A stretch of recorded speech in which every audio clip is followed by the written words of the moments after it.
Let's check out this Forge keyboard update from Nicholas Dunn. I'm excited to see this. This is day 24 of Forge keyboard updates every day until the product ships. Today we're replacing this little dinky spindle that came with our CNC.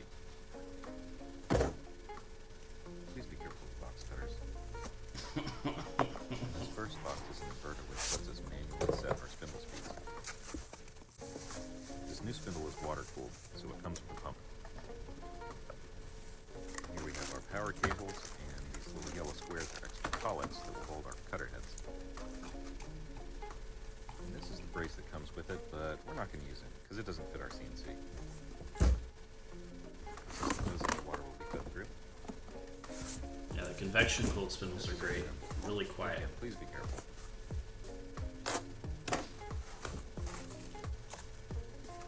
Just look at that thing. It's got some weight to it. Just look at the difference between these two. That shook the camera like the cup of water in Jurassic Park. So this is being we're wrapping around our spindle so that we can get good fitment on the brace that fits our CNC. And here I'm just wrapping some HVAC tape around it to sneak up on that perfect fit. This is the brace that we're going to be using. As you can see, that is a snug fit. Yes, very nice. And that's tight. Whoops.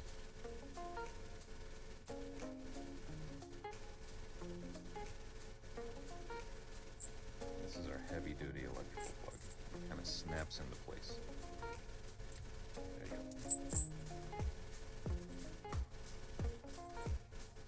Now it's time to put these cords into our inverter.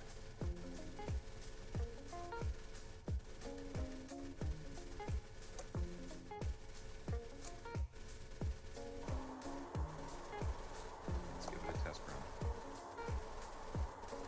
Crank it up.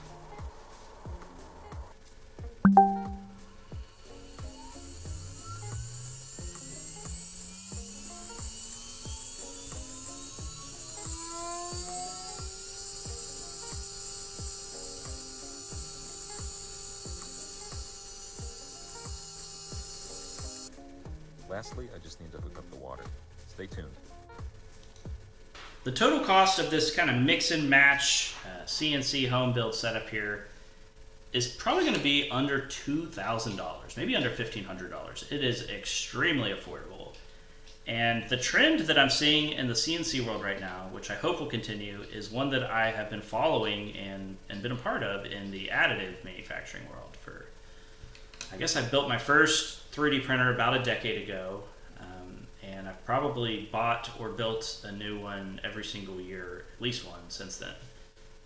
And it is amazing that a printer now, a 3D printer now, that you can buy on Amazon.com, fully built, ready, out of the box, plug and play. Let's say you spend $200-300 on that. That machine is going to outperform in terms of quality and speed a giant station that you might still see in a corporation or university that they bought 10 years ago and spent tens of thousands, if not hundreds of thousands of dollars on. And I think that the learning curve, as well as the level of complexity when it comes to subtractive manufacturing is much higher than additive manufacturing. So the curve for additive I would see is going up like that. And the curve for CNC is still following that trend, but I think it's lagging not even a fixed amount of time because the rate of growth is also slower.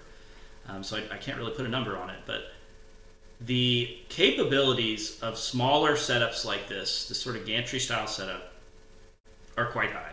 And absolutely yes, despite what some people might tell you, you can produce production quality parts on these machines.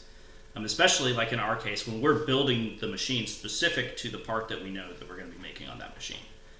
The repeatability and the quality is absolutely fantastic if you know what you're doing. It's sort of a situation where would you rather have your furniture made by the worst carpenter in the world in the best carpentry shop or best wood shop, or would you rather have furniture built by the best carpenter in the world with the worst tools or in the worst wood shop? If you know what you're doing, there is a very low barrier of entry right now into the world of CNC. So I'm really excited to see that continue to democratize. Still, I think right now to build your setup, it requires a lot of know-how, but it's getting much better. It's getting much more affordable.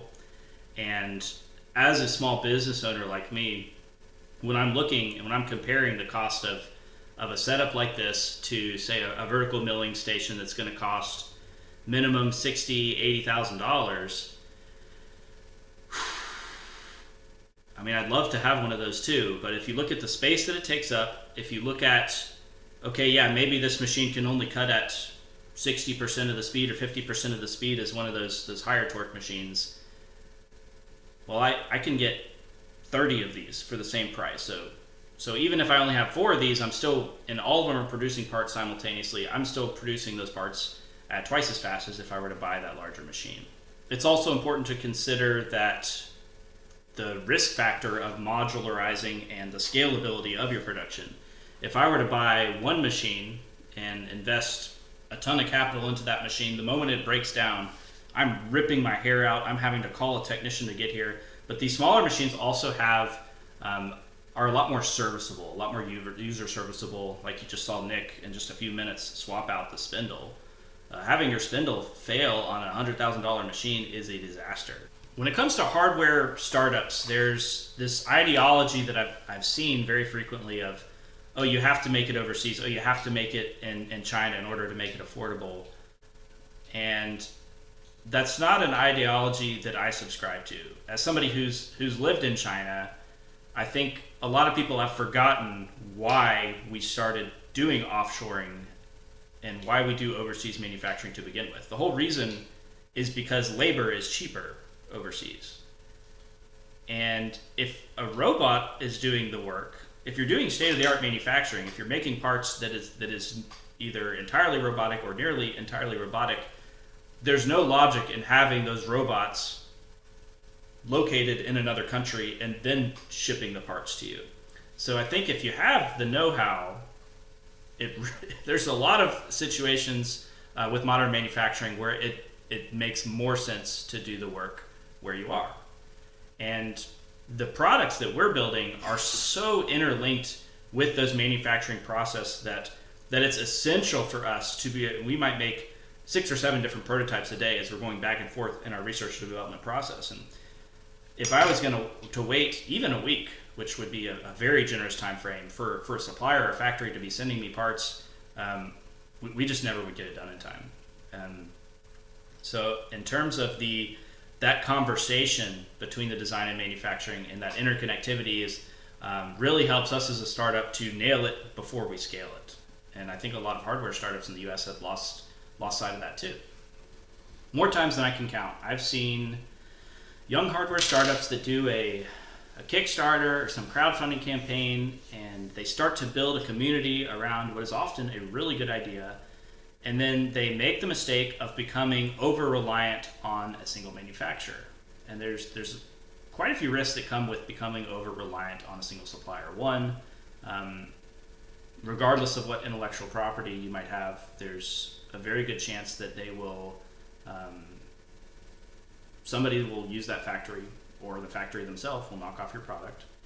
There's also just the fact that that factory has no relationship with your customer and no accountability when it comes to your customer. So I've seen people get scammed, worst case scenario, but also I've seen almost just as bad. I've seen companies put in a position where the samples didn't match the end part. So they order 10 of something, okay, these look great. Then they get 1,000 and now there's an issue. And I mean, or God forbid, tens of thousands of parts.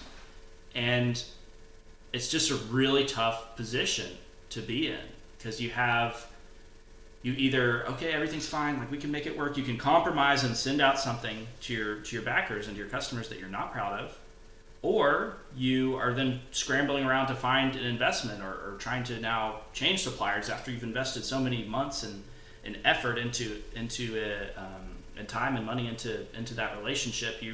You become basically at their mercy. And I think that supply chain diversity, even as a small company, is incredibly important. And it goes all the way up the chain. Even if you look at automotive manufacturers, like I used to work at Toyota headquarters here, look at the insides of the components inside a Toyota versus a Honda versus a lot of other car brands are very, very similar. They might have 95% of the same components.